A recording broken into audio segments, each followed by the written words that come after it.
शूरा महेश्वासा भीमार्जुन समा युधि युयुधानो विराटश्च द्रुपदश्च महारथ। इस सेना में द्रोण देखिए, भीम है, अर्जुन है, और भीम और अर्जुन के समान युद्ध करने वाले अनेक वीर धनुर्धर हैं। और महारथी युयुधान है, विराट है, और आपके चिरपरिचित द्रुपद तो ही। द्रोण गुरु हैं, द्रोण आचार्य हैं, और द्रोण को ही दुर्योधन तब से एक तरीके से ताने ही दे रहा है। और दुर्योधन की मनोदशा बहुत खतरनाक है, मैं आपको फिर बता रहा हूं। अभी मैं आपको 3 बैक स्टोरीज दूंगा, तब आपको समझ में आएगा कि यहां पर भी वो द्रोण को छोड़ नहीं रहा है। वो येन क्रेन प्रकारेण द्रोण को आवेश में लाना चाहता है कि द्रोण अपनी वाली पर आ जाए, तभी वो ये युद्ध जीत सकता है। पहले तो भीम और अर्जुन का नाम लिया, ये बताने के लिए कि ये भी दोनों तुम्हारे शिष्य, और उसमें से सबसे प्यारा तो वो है तुम्हारा अर्जुन। तो भीम और अर्जुन के समान युद्ध वाले अनेक वीर धनुर्धर हैं जो आप ही ने तैयार किए हैं। ये भूल रहा है कि उसे भी द्रोण नहीं तैयार किया है। नहीं, स्वार्थी आदमी। आपने उनको तैयार किया ना, वो भीम और अर्जुन, वो देखिए वो वहां सामने, और उनके सरीके अनेक हैं। वो तो चलो सब ठीक है, भीम अर्जुन तो सब। अब फिर 3 नाम लेता है। युयुधान है। अब ये युयुधान कौन है? सर, युयुधान जो है वो अर्जुन का शिष्य था। He is disciple of Arjun. Arjun has trained Yuyudhan. अब युयुधान का नाम लेके दुर्योधन एक और ताना मार रहा है कि देखो, अर्जुन का खुद का शिष्य तो अर्जुन के साथ खड़ा है, और तुम्हारा शिष्य अर्जुन तुम्हारे विरोध में खड़ा है, द्रोण। ताकि द्रोण विद्वेष से भर जाए और अर्जुन के पक्ष में न जाए, क्योंकि अर्जुन उनका फेवरेट स्टूडेंट था, फेवरेट चाइल्ड था, फेवरेट स्टूडेंट था, डिसाइपल था।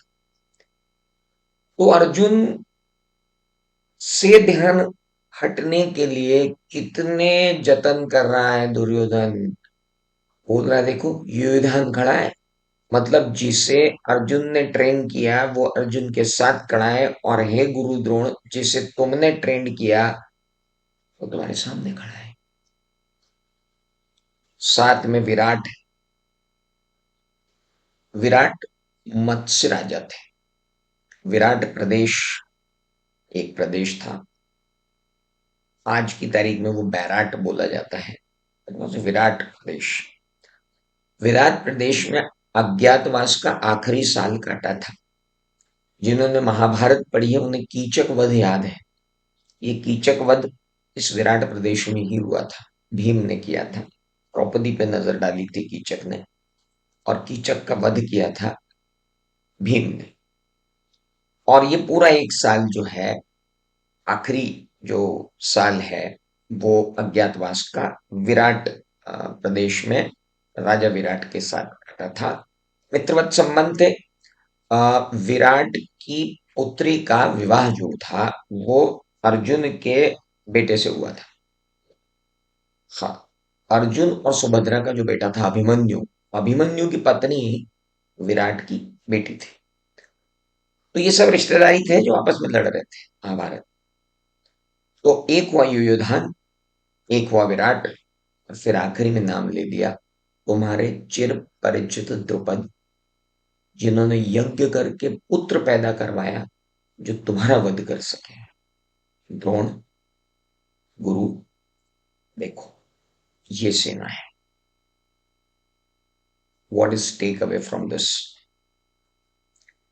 Again very simple. महाभारत आपको ये सिखा रही है कि आप जिस कर्म को करने के लिए पैदा हुए हो आप वो कर्म करो बिना फल की चिंता किए।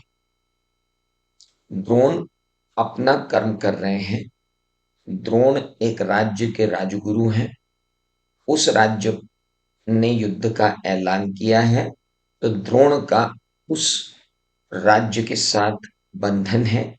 जिस राज्य ने उन्हें इतना मान दिया, सम्मान दिया, ख्याति दी, पहचान दी, गुरु द्रोण उस राज्य के विरुद्ध नहीं जा सकते। भीष्म उस राज्य के विरुद्ध नहीं जा सकते जिसे उनके पूर्वजों ने उन्हें सौंपा था प्रतिज्ञा देकर। ये लोग व्यक्तित्व हैं। द्रोण, भीष्म मालूम है कि वे ईश्वर के विरुद्ध खड़े हैं, मालूम है कि वो धर्म के विरुद्ध खड़े हैं, लेकिन वो कर्तव्य से बंधे हुए हैं। उधर युयुधान है।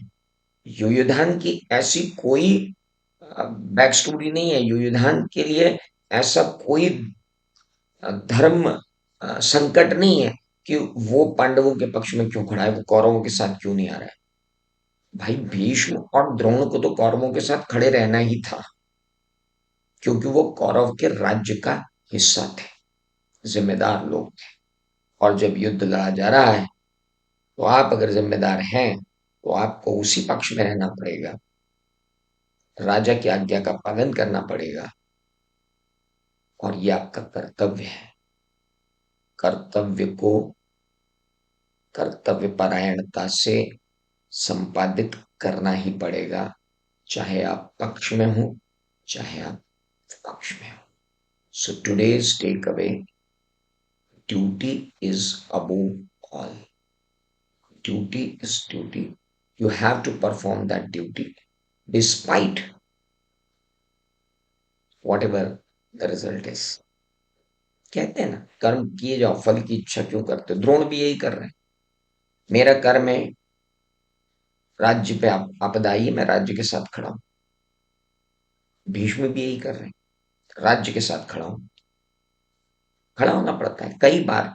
कई बार आपके साथ ऐसी परिस्थितियां आएंगी जब आपको कुछ कर्तव्यों का पालन करने के लिए कुछ अनचाहा भी करना पड़ेगा।